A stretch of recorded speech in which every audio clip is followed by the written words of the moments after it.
Kindly subscribe to our YouTube channel, see how to. Click on the subscribe button below and also click on the bell beside this. This will notify you once we drop a new video. Thank you.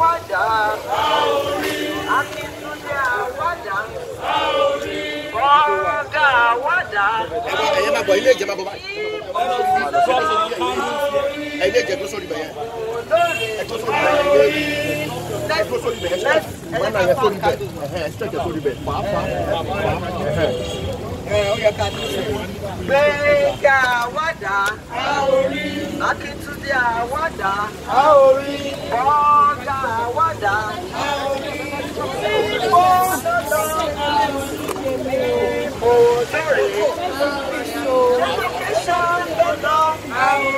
Abarena Noah, Abi White House Noah,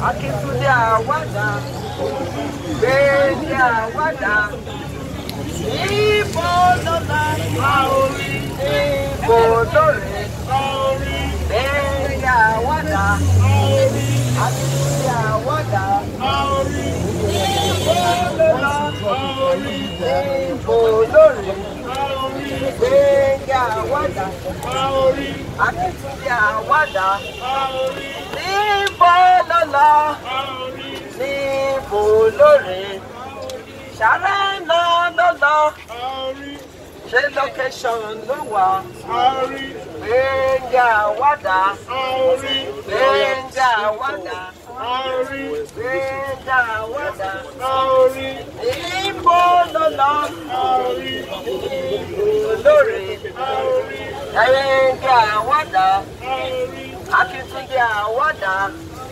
Remember, àpàdé lẹ́sẹ̀ Jésù níbi tí a kò ní ara wa, a ó ríra wa, a ó yọ̀ mọ́ra wa, Jésù ni yóò ṣe alága wa.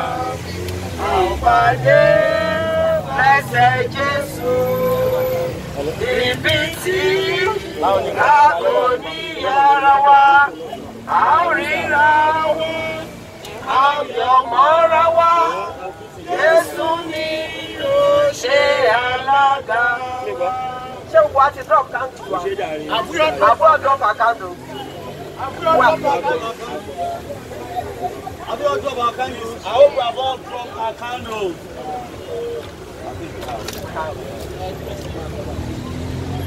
Benga Akintunde Boka, your widow, your children, the great organization that you belong to, the Golden Movie Ambassadors, we are here today gathered to bid you eternal farewell. Your life was an example.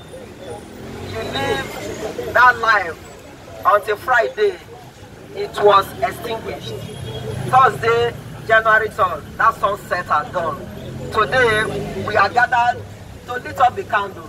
And I know that as we have done this solemn procession, that wherever you are, you will also be lifted.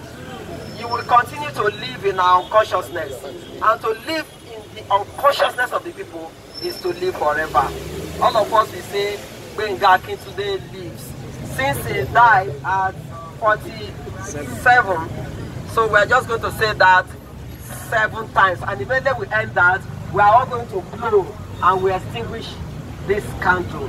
Benga Akintunde lives. So we are going to start that.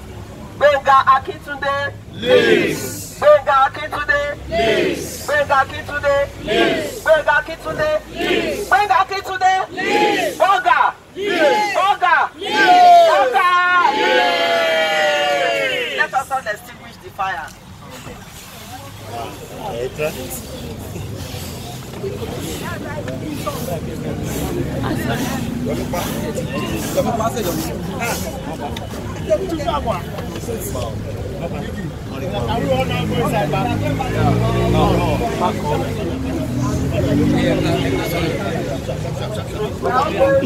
We're committed to the Golden Movie Ambassador. You contributed all that you did in order to raise this industry. So today, we are gathered to bid you farewell. And after this procession, we are going to pay tributes for all that you have done. And I'm optimistic that we will never ever let you down. Thank you.